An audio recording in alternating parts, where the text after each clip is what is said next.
abandoned baby and chose to raise him as their own. As he grew, they discovered that he was blind, but they loved and cared for him unconditionally. In their town of Banna, farming and gathering abuse eggs were common sources of livelihood. Wanting to help his parents, the boy joined other children in collecting abuse eggs. However, some refused to accept him, believing he would only show them down. One child pretended to guide him, but instead abandoned him deep in the forest. Lost and afraid, the boy cried and began to sing. Soon, he heard a strange yet gentle sound. It was the abuse. They guided him safely to their nest, and in their kindness, gave him a special gift, the ability to see, even just for a moment. He witnessed the beauty of the world, the light, the colors, and the life around him. The Abus also shared their eggs, showing their generosity and unity. When the boy returned home, his parents were overjoyed. He shared his experience, and the other children, filled with remorse, asked for forgiveness and learned the value of kindness and acceptance. As time passed, a visitor came to Banna and recognized the richness of their abus eggs. Impressed not only by the abundance of their harvest, but also by the kindness of the people, he bought their products. Because of this, the family was able to save enough for the boy's treatment. In the end, the boy finally gained his sight, and more than the beauty he could now see, he realized that the true richness of Banna lies in the kindness, unity, and love of its people. From darkness comes light. From struggle comes strength. A story that teaches us to see not with our eyes, but with understanding and compassion. Because true beauty is found in kindness, unity, and acceptance. From Barangay Katagtagan and Baliweg, a journey of hope, transformation, and light. Cluster 4.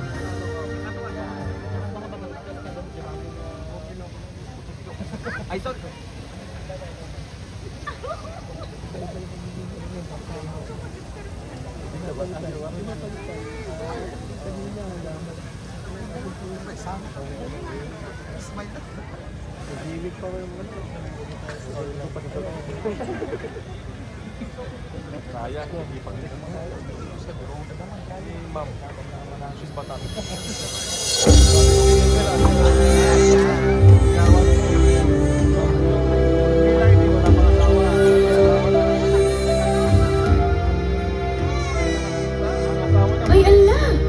Ano dito makatagarita warngata? Ay ala! Dati maladaga! Sinod na kinanaktet ingata! Sika nga dating parabor di apo tayo ng marswa?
Sumurot, kaya't kumana mapadasan. Makita nga ron ti pagturungam no umay ka. Manang, umaya ko na. Umakasya ka man! Di nakakasabulan! May kan, ti siya timang kuyog kan ka. Iyo, awan ka man. Ako man no among ti pagturungam. Ibagit man dito iday ti abulse. Api nga mingaris karan na isumurkit manilip makakita. Ditoy, may kalitoy. Alam pag nakatay turong ka. Kilistwang Di ka pa ilang araw tayo ka magdukdukin.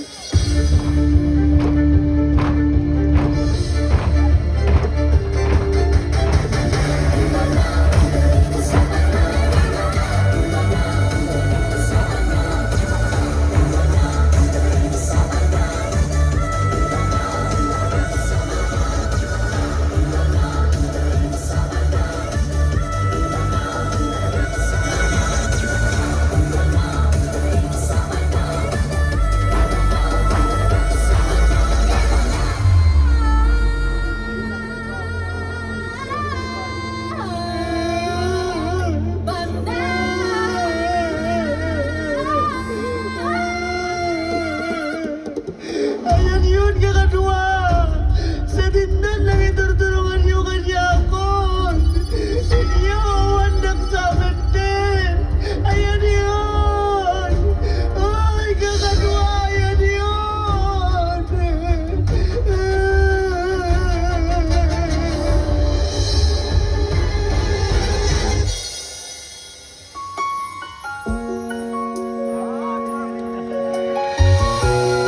Ay, anyan sana nagkasam ti pinumay anda kanya kon. Inbati dakmet na yun saan ko pulusan puutan. Apil natin nga inbati dak, masapul ka di lukwenda. Gapong ka di tabulse ka, mapandaklatan ikinginan. Gapong ka na kastuya, apay akastuy, tinapasama ka niya. Tumakasti ka kayem. Saan ka budeng? Wen, mangig na. Agpay suwa. May kan, surutan na. Matmatam kinabaknang ti abuos.